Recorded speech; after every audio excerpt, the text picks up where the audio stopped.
Today, we're unpacking an absolutely insane, high-stakes corporate thriller behind the birth of a financial giant.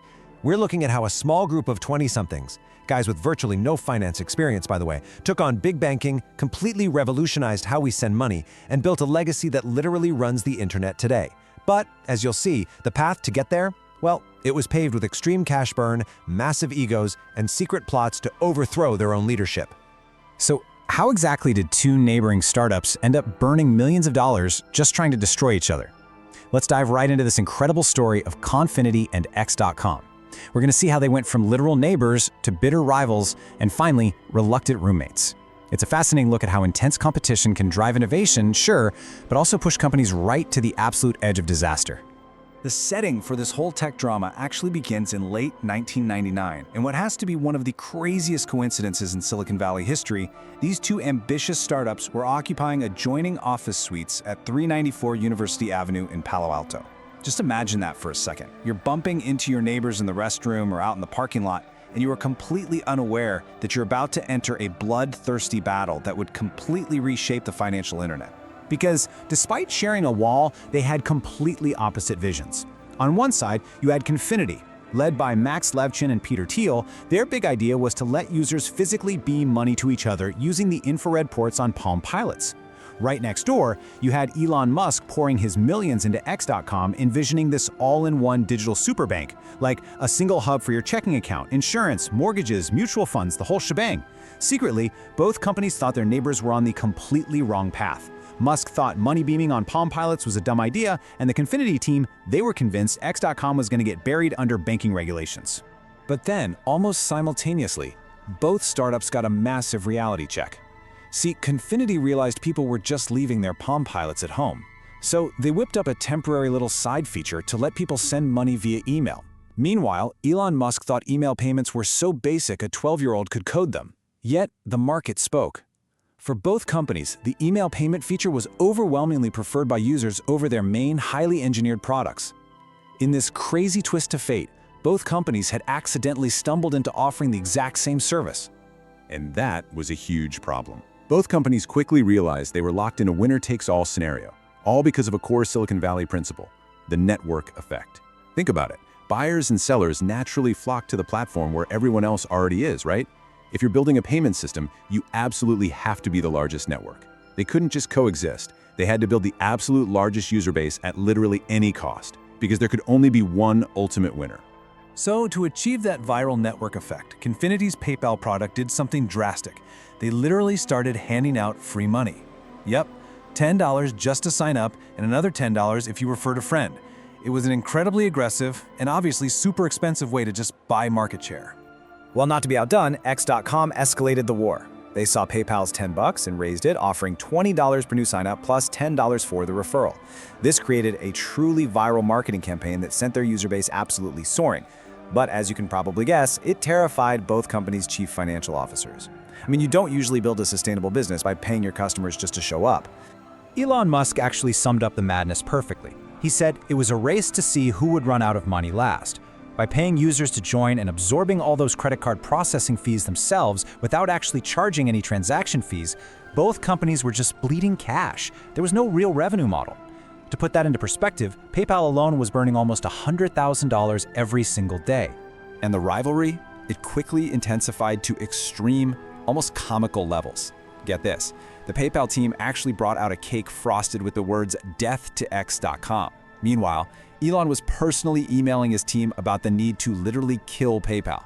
Both teams were sleeping under their desks, working crazy hours as they raced to capture a massive, entirely unexpected user base that had just naturally gravitated to their platforms.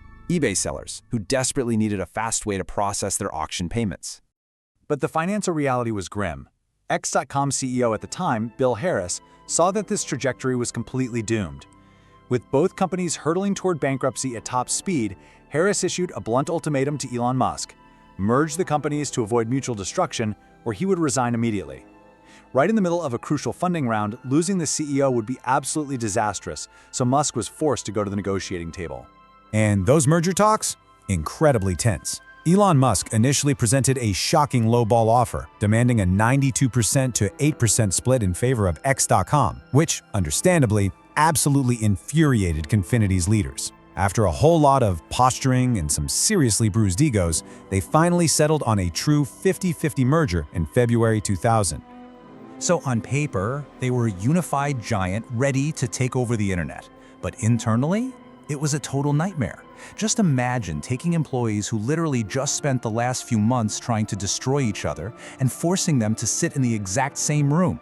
Add in duplicate roles like having two heads of finance and massive tech disagreements over whether to use Microsoft Windows or Linux. The result was sheer operational chaos and severely slower decision-making. And this friction? It resulted in a year of chaotic corporate coups. Almost immediately after the merger, Elon Musk and Max Levchin actually conspired to force Bill Harris out in May, just so Elon could take over as CEO. But the peace wouldn't last, and those same executives would soon turn their sights on Elon himself. Now, before we get to that internal drama, it is absolutely vital to note that externally, they were crushing it. Even while eBay was trying aggressively to force users onto its own payment system called BillPoint, PayPal was frictionless, it was free, and it was incredibly easy to use. Because of that, PayPal easily commanded 70% of the eBay market share compared to BillPoint's 25%. They'd essentially conquered e-commerce. But internally, things were deteriorating fast. Elon was seriously alienating his team with some highly controversial executive decisions. First, he diverted engineers away from maintaining their core service just to build out that PayPal 2.0 superbank idea. Then, he ordered a massive, time-consuming rewrite of the entire codebase to switch everything from Linux to Microsoft Windows.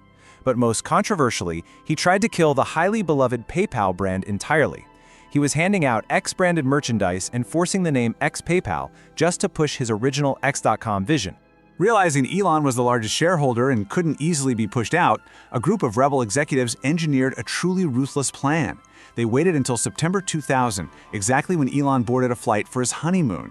The very moment he was literally in the air and completely unreachable, they marched into the boardroom with an ultimatum: fire Elon Musk or we all resign. Elon rushed back the moment he landed, but the board had already made their decision. He was heartbroken. He stated, "I have given every last ounce of effort, almost all of my cash from Zip2, and yet I stand accused of bad deeds to which I have not even been given an opportunity to respond." He had literally poured his fortune into the company, only to be sidelined. But this mutiny allowed Peter Thiel to step in as CEO, immediately scrap that 2.0 project, and completely restore the PayPal brand. Under Peter Thiel's renewed leadership, they doubled down entirely on PayPal. They built revolutionary systems to tackle massive fraud, they finally introduced fees to become profitable, and they took the company public. And eventually, eBay realized they simply couldn't beat them, so they bought them for a staggering $1.5 billion in 2002. But the story really doesn't end there. Disliking eBay's strict corporate culture, almost that entire original team left. They took all those intense lessons from their fierce startup rivalry and went on to found a staggering network of modern tech giants. Dubbed the PayPal Mafia, these individuals created YouTube, LinkedIn, Yelp, and of course, in Elon's case, SpaceX and Tesla. The internet you use today was quite literally built by this very team. Which leaves us with a really fascinating final thought to take away from this explainer. If that honeymoon mutiny never happened, would Elon have successfully built his all-encompassing trillion-dollar superbank right then and there? Or would his massive spending have driven the company into total bankruptcy?